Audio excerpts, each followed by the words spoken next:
Aqsamul ma'il mutlaq min haitsul karahah. Ada macam-macam air mutlak dari segi kemakruhannya. Yang qasimu ila qismaini, terbagi menjadi dua. Pertama, ghairu makruhin istimaluhu, ada air itu mutlak suci, mensucikan, tapi kalau dipakai tidak makruh hukumnya. Yang kedua, makruhun istimaluhu, ada air ini suci, mensucikan, boleh kita gunakan untuk wudu, mandi, menghilangkan najis, tapi hukumnya makruh kalau kita pakai. Wa huwa arba'atun, ini ada 4. Pertama, al-ma'ul musyammas, air musyammas, bi khaufil baras, karena khawatir terkena penyakit kusta. Penyakit kusta ini apa? Kulitnya belah.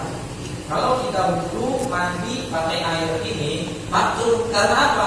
Dia bisa menyebabkan kulit kita belah. Yang musyammas. Yang kedua, syadidul hararah liman ahil isbat, makruh kita menggunakan air yang terlalu panas. Kenapa? Karena menghalang kita untuk bersuci secara sempurna. Di Bandung di masjid ini, lamun donor bisa makruh kita menggunakan. Keringan makruh karena terlalu panas. Lamun terlalu panas kira-kira sempurna orang kita wudunya. Lamun banyu itu enak ada wudu. Lo kok panas?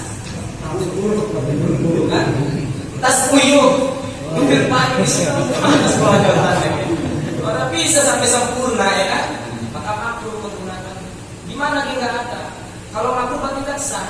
Nah, makruh itu dikerjakan tidak berdosa, ditinggalkan mendapat pahala. Tetap sah kalau wudu, silahkan. Cuma kalau ada air yang lain, silahkan pakai air yang lain.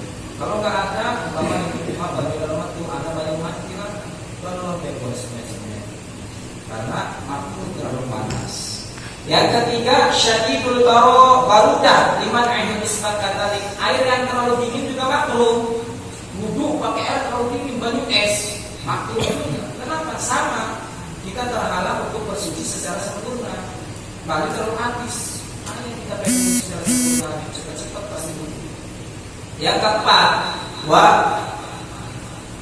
wa miyahu kullu ardin mansubin 'alaiha, dan semua air yang kita ambil dari hasil ghasab. Hasil ghasab apa ghasab ini? Kita pakai air tanpa izin, ghasab kan? Kita wudu, ada di depan rumah orang ada keran, pengen sholat, tak buang-buang tanpa izin, itu ghasab namanya. Minta tanpa izin, ghasab. Tapi kalau memang orang ini sengaja menyediakan keran di depan rumahnya untuk dipakai orang yang itu, orang makruh. Wa syuruti karahiyatil ma'il musyammas, syarat makruh air musyammas ini is'atu syurutin, ada 9 syaratnya. Bainat tala syartun minha zalatil karahah. Kalau satu syarat 9, maka kemakruhan hukumnya ini hilang. Apa? Pertama, ayatathara bihararati syamsi, terpapar langsung dengan panas matahari, itu air musyammas. Jadi kita ada air terpapar langsung panas matahari, kita pakai untuk berwudu, kita pakai untuk cebok, makruh hukumnya. Yang kedua, ayustakmala halat ta'atsurihi bil hararah, kita pakainya pada saat masih panas. Masih panas-panas itu kena panas matahari langsung dikop, ini makruh hukumnya. Bagaimana kalau air terkena panas sinar matahari secara langsung berarti lalat itu ini bagi putih banget ya. Kita lakukan terbuka pakaian kena langsung terpapar air, terpapar matahari, lagi panas di pagi langsung kita wudu, makruh.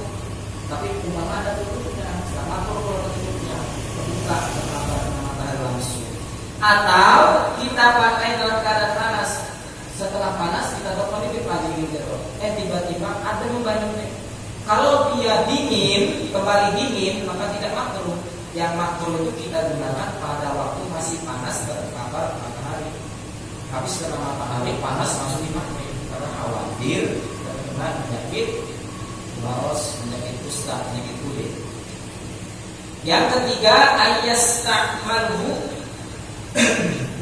Yastakilahul hayy, dipakai bagi orang yang masih hidup.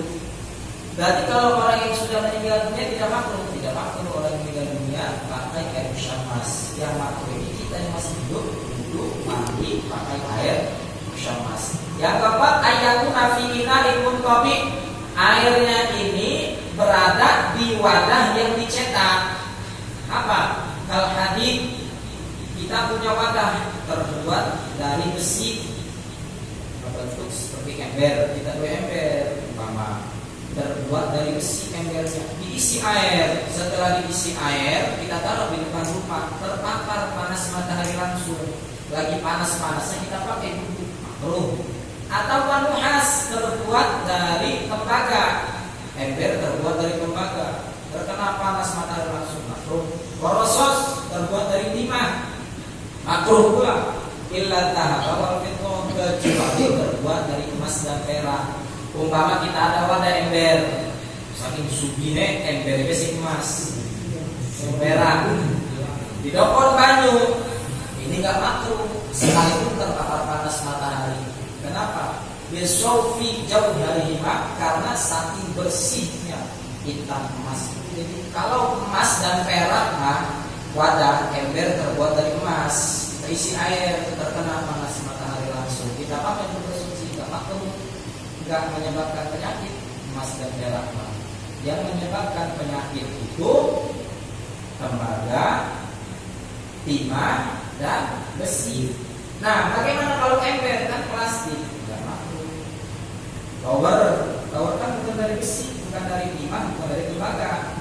Umpama membuka atasnya, terkena panas matahari, enggak makruh karena terbuat dari plastik. Yang makruh itu terbuat dari besi, timah, tembaga.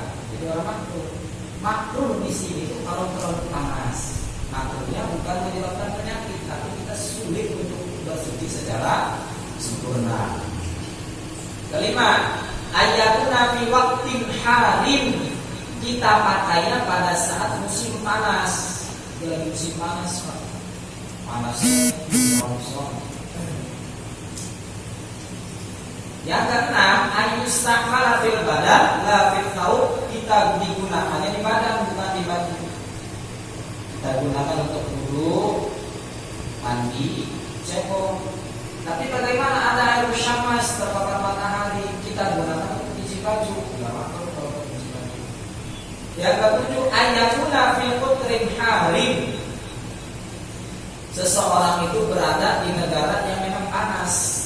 Mana negara yang benar-benar panas? Kalau Hijaz di Mahabrahauka, seperti Hijaz itu Mekah itu terlalu panas, itu makruh.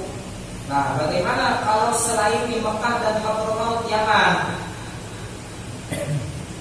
Kalau selain daripada kedua negara ini, tidak makruh hukumnya di antara takfir syamsi bi ghairihi dhaifun, karena bekas matahari di selain negara ini dhaifun, lemah. Jadi karena panasnya tidak terlalu. Jadi di Indonesia kita ada wadah terbuat dari besi, kena panas matahari langsung. Di Indonesia ini kota negara yang panasnya kalau panas tidak terlalu panas, kalau dingin juga tidak terlalu dingin. Jadi kalau hilang satu syarat, berarti tidak makruh kalau di Indonesia menggunakan air yang terpapar panas matahari. Kenapa? Yang makruh itu ketika digunakan, kita pakai lagi di negara Arab, karena Arab kalau panas benar, beda dengan Indonesia. Yang kedelapan, Allah yata'ayyana bi anjil ghairuhu, tidak tertentu, yaitu masih bisa menggunakan air yang lain. Kalau ada air yang lain, pakai air yang lain. Ini tidak ada satu-satunya air ini di masjid ini, umpama satu-satunya nggak ada lagi air, maka nggak mampu pakai air panas, silakan. Tapi kalau kita ada air di rumah yang dingin, lebih baik pakai air yang dingin, air yang segar. Supaya apa? Supaya kita wudhunya benar-benar sempurna ketika kita wudhu. Yang kesembilan, Allah yakhshal alam fa inna khasyal alam haruma 'ala taharrud minhu, tidak khawatir menyebabkan penyakit. Kalau sampai menyebabkan penyakit, haram hukumnya. Nah, Di sini Pak, ilatul karohah, ilat alasan makruhnya anna ina alma ilmusyammas takhruju minhu zuhumatun turiful baros. Kenapa kok bisa makruh pakai air ini? Karena dia ada zat yang mengandung bisa mewariskan, bisa menyebabkan penyakit kusta. Nih ulama fikih.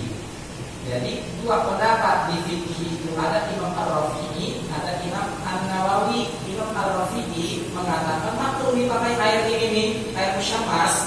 Tapi Imam An-Nawawi mengatakan ada al-karohah. Kata Imam An-Nawawi, pakai air musyammas itu tidak makruh. Jadi silakan kayak sendiri. Ada air dibersih di wadah atau air bersih panas atau air bersih. Kata Imam An-Nawawi mengatakan makruh. Enggak makruh, silakan pakai saja. Nah disinilah, jadi fikih itu sifatnya ijtihad. Ulama satu mengatakan boleh, ulama satu mengatakan tidak boleh. Bisa jadi hubungan, silakan kita yang sendiri memilih. Makruh, silakan boleh makruh. Atani